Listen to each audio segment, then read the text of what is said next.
नमस्कार दोस्तों, स्वागत है आपका संदेश जी सेकंड में। दोस्तों ये वीडियो जूनियर अटेंडेंट भर्ती 2021 से रिलेटेड है। ठीक है, लेटेस्ट न्यूज क्या निकल के आ रही है इसके बारे में बात करेंगे और एक्सपेक्टेड फाइनल गुणांक के बारे में बात करेंगे दोस्तों। ठीक है दोस्तों, वीडियो को शुरू करो इससे पहले चैनल को लाइक कर दीजिए, हाइप दे दीजिए और चैनल को सब्सक्राइब कर लीजिए और दोस्तों के साथ शेयर कर दीजिए। टेलीग्राम का QR कोड है, इसे स्कैन करके आप टेलीग्राम को भी ज्वाइन कर सकते हैं। ठीक है दोस्तों, मैं आपको ये बता दूं कि देखिए लेटेस्ट न्यूज यही है कि पहले तो लास्ट डेट आपको पता है कि DV फॉर मैथ और साइंस का भी रह गया है। ठीक है, अभी हुआ नहीं है। ठीक है, आपको पता है कि SST का DV हो चुका है। ठीक है, DV हो चुका है, मतलब कि उससे पहले और भी जो सब्जेक्ट्स थे सबके हो गए, बस खाली मैथ साइंस के DV रह गया था। ठीक है, रिजल्ट डेट के बारे में भी बात करेंगे। ठीक है, पहले बात कर लेते हैं कि रिजर्वेशन इशूज़ क्या है इसमें। देखिए दोस्तों, कम से कम 50 से 60 स्टूडेंट, ठीक है, 50 से 60 स्टूडेंट हैं जो कोर्ट गए हैं। ठीक है, और कोर्ट इनकी हियरिंग भी कर रहा है, ऐसा नहीं है कि बस खाली इनको खारिज कर दिया है। ठीक है, कोर्ट इनका हियरिंग भी कर रहा है, क्योंकि स्टार्टिंग में जो रिजर्वेशन इशू था कि जो नोटिफिकेशन आया था उसके हिसाब से होगा, लेकिन बाद में जब रिवाइज कर दिया जूनियर मतलब आयोग ने, एक तरीके से कह सकते हैं, तो उन्होंने बोला कि स्कूल लेवल पे आपको मतलब कि कॉलेज लेवल पे स्कूल लेवल पे आपको रिजर्वेशन मतलब कि सीट को मिलेगा। ठीक है, तो इसी को लेकर स्टूडेंट बोले कि नहीं, ये मान्य नहीं होगा। जो इनिशियल जो मतलब कि आया था नोटिफिकेशन में, उसके हिसाब से हम चलेंगे।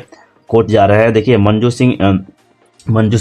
चौहान इनका मतलब कि वो सुनवाई कर रही हैं, तो इतना आप समझ लीजिए कि हो सकता है कि देखिए 1-2 हियरिंग ऑलरेडी हो चुकी है। ठीक है, तो इतना समझ लीजिए कि अभी हियरिंग इस पे हो रही है, तो हो सकता है कि अगर जिनको भी मतलब कि ऐसी प्रॉब्लम समझ में आ रही है, जो मतलब लग रहा है कि रिजर्वेशन का वॉयलेशन इसमें करा गया है, ठीक है, इनको सही से रिजर्वेशन नहीं मिल रहा है, क्योंकि जो स्टार्टिंग में बोला था आयोग वो नहीं कर रहा है, तो उन स्टूडेंट्स को जाके मतलब कि पेटिशन फाइल कर लेनी चाहिए। ठीक है, साथ में मिलकर पेटिशन फाइल कर लेनी चाहिए। सिंपल सा है कि आप पेटिशन फाइल कर देंगे तो मे भी 2-4 साल बाद अगर रिजल्ट आता है, मतलब कि जजमेंट आता है, तो हो सकता है कि आपको पेटिशनल लाभ भी मिल सकता है। ठीक है, पेटिशनल लाभ मिल इससे पहले जो वैकेंसी 29,000 मैथ वैथ की थी जूनियर एडिट की, उसमें 600 लोगों को लगभग पेटिशनल लाभ मिला, वो 600 लोगों को नियुक्ति करा गया था। ठीक है, तो इसमें भी हो सकता है। ठीक है, लेकिन अब जिनके देखिए जिनके मतलब कि हाई गुणांक है, ठीक है, वो चाहेंगे कि इसमें मतलब कोई अड़चन ना आए, लेकिन जिनके पॉइंटों से रह जाएंगे, एक एक मार्क्स से रह जाएंगे, तो वो तो मतलब कि उनको ऐसा करना चाहिए। ठीक है,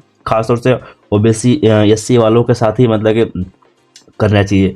और देखिए, सीट अगर सबकी कम हुई है तो जनरल के भी स्टूडेंट होंगे, EWS के भी स्टूडेंट होंगे, सबको जाना चाहिए।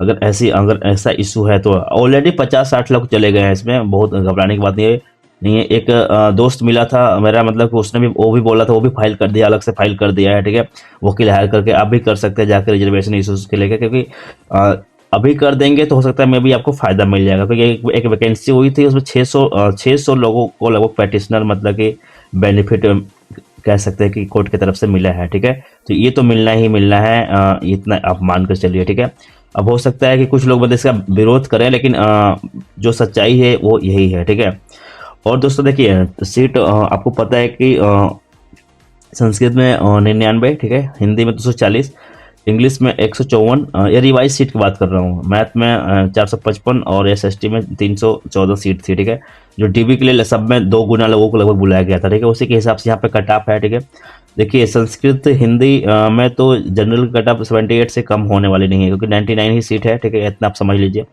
OBC WS की बात करें तो संस्कृत में यहाँ पे 76 हो सकता है +-2, और हिंदी में 75 +-2 हो सकता है। ठीक है, SC की बात करें तो संस्कृत में 74 +-2 और हिंदी में 73 +-2, और ST की बात करें दोस्तों तो यहाँ पे संस्कृत में 68 +-2 और हिंदी में यहाँ पे 68 वे +- दोनों में एक सेम हो सकता है।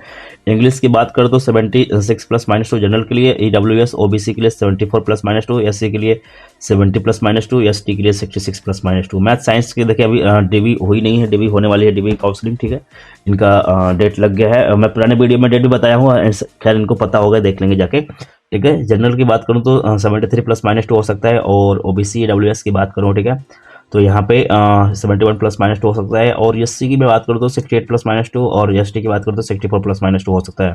ठीक है, इसी तरह SST की बात करें, देखिए SST में भी बहुत काफ़ी अच्छे गुणांक वाले लड़के हैं। ठीक है, तो जनरल का जिनका 70+ है, ठीक है, 70+ से 70 +-2 प्लस तो मान कर ही चलिए, इससे कम वालों का तो होगा ही नहीं जनरल में, ठीक है।